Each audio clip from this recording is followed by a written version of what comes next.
उत्तराखंड के लोग अंकिता को अपने स्वाभिमान और अपने अस्तित्व के साथ जोड़ कर देखते हैं। रात घने घोर माझी रात घन घोरा, मैं कसी के रोनो माझी में लागी छोडरा। रात घने घोर माझी रात घन घोरा, मैं कसी के रोनो माझी में लागी छोडरा।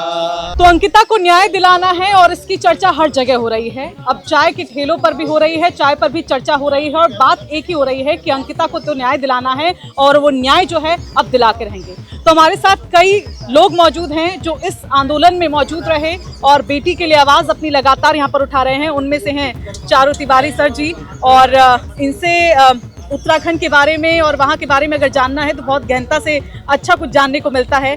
और अगर इस अंकिता भंडारी मामले को लेकर मैं आपसे जानना चाहूँ तो 2.5 साल पहले क्या था और अब उसके बीच में कई चीज़ें आई, कई बार लोगों का जो है मन कचोटा, लेकिन इस बार तो हद पार हो गई।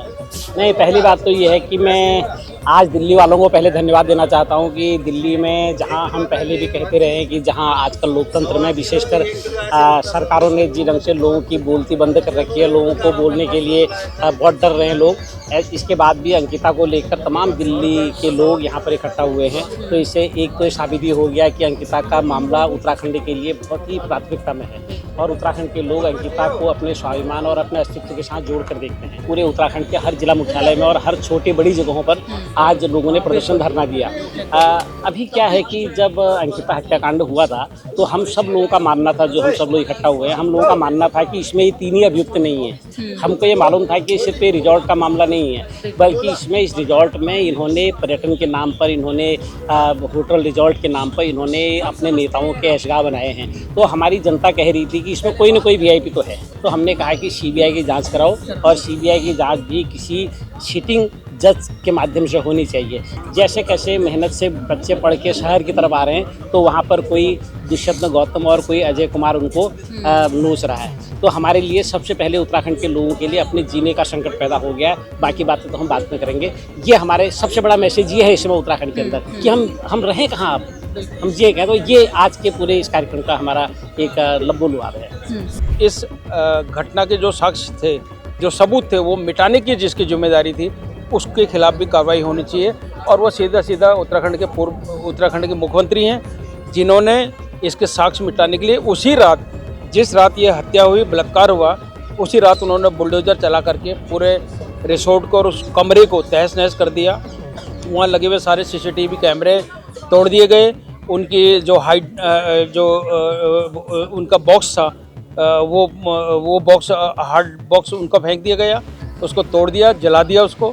उनके जो गेस्ट लिस्ट थी, जो रजिस्टर था गेस्टों का, उसको आग के हवाले कर दिया गया और सारे सबूत नष्ट कर दिए गए। हमारी मांग है कि एक उस वीआईपी के लिए, उस वीआईपी के खिलाफ उसको जेल में जाना चाहिए, उसको फांसी की सज़ा होनी चाहिए।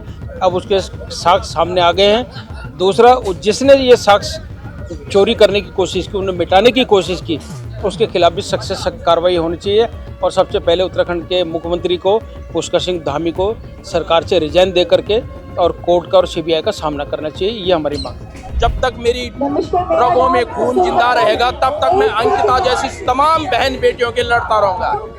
और जिस प्रदेश से मैं आता हूँ, पहाड़ का हूँ, पहाड़ी हूँ, अगर जान देनी जानता हो तो जान लेनी भी जानता हूँ। तो इसलिए मैं उस कट्टू टट्टू बट्टू जो भी है, मुझे ये नहीं पता कौन है, लेकिन जो बहनों के खिलाफ है, जो बहनों के साथ ऐसे अत्याचार करेगा, हम उसका विरोध करेंगे और किसी भी हद तक जाने को हम राजी रहेंगे। क्या लगता है कि अभी जो स्थिति है महिलाओं की वो सुधरी नहीं है उत्तराखंड में? देखिए, जिस तरीके की जो है अब वारदातें हो रही हैं, इसमें उत्तराखंड की ही नहीं, मुझे तो लगता है कि देश की स्थिति ही सुधरी हुई नहीं है। देश की बेटियां असुरक्षित हैं और देश के जो है माता बहनें सभी जो है ऐसे केसों से अब दहशत सी एक उत्तराखंड में छा गई है। आए दिन एक नई घटना सामने आ रही है। जिस तरीके की ये घटना सामने आई है, इससे आज उत्तराखंड से देख रहे हैं आप कि उत्तराखंड से दिल्ली जंतर मंतर तक आना इस बात की जो है एक वो देता है कि चेतना दे रहा है कि सरकार को इस ओर अपना दृष्टिकोण जो है सही करना चाहिए, उनको जो है निष्पक्ष जांच करानी चाहिए इसके मामले में। अगर सीबीआई जांच में दोनों वीआईपीज की सीडीआर चेक कर ली जाए, लोकेशन उस दिन की पर्टिकुलर डे की, तो अपने आप सब दूध का दूध पानी का पानी हो जाएगा। कहते हैं कि गीतों में दर्द छुपा होता है, खुशी छुपी होती है, और अब कहीं ना कहीं जो अंकिता का दर्द है और सारे पहाड़ का दर्द है वो सामने आ रहा है, कहीं ना कहीं गीतों के जरिए आ रहा है। तो एक गीतकार हैं रमेश उप्रेती हमारे साथ, उम्मीद करते हैं कि उनका जो गीत है वो आप सबको भी पसंद आएगा। पहले तो इस गीत का जो परिचय एक बारी चारुदा दे देंगे, तो उसके बाद हम लोग स्टार्ट करेंगे। ये असल में एक गढ़वाल का बहुत पुराना गीत है और बहुत लोकप्रिय गीत है, जो कि वहाँ की महिलाओं के दर्दों का गीत है कि महिला किस ढंग से अपने दर्द को बयां करती है। तो हमने अंकिता की के साथ उस गीत को जोड़ा है, उसकी पहली लाइन हमने ली है, तो उस गीत को रमेश सुनाएंगे, मैं भी साथ दे दूँगा। रात घन घोर माझी रात घन घोरा, मैं कसी के रोनो माझी में लागी छोडरा। रात घन घोर माझी रात घन घोरा, मैं कसी के रोनो माझी में लागी छोडरा। रिख बाग खाने ना हमू के गोनू माँ, शहरों में नो चढ़ई अजय गौतमा। रिख बाग खाने न हमू के गोनू माँ, शहरों में नो चढ़ई अजय गौतमा। गटू भटू सटू ले रात दिन घेरा, मैं कसी के रोनू माझी में लागी छोडरा। रात घन घोर माझी रात घन घोरा, मैं कसी के रोनू माझी में लागी छोडरा। तेरी पढ़ाओ कोनी चेलियों के पढ़ाओ, पढ़ी लिखी अंकिता के मारी की बगाओ। चेली बचाओ कोनी चेलियों के पढ़ाओ, पढ़ी लिखी अंकिता के मारी की बगाओ।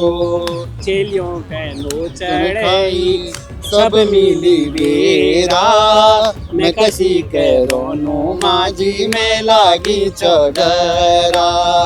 रात घन घोर माझी रात घन घोरा, मैं कसी के रोनू माझी में लागी छोडरा।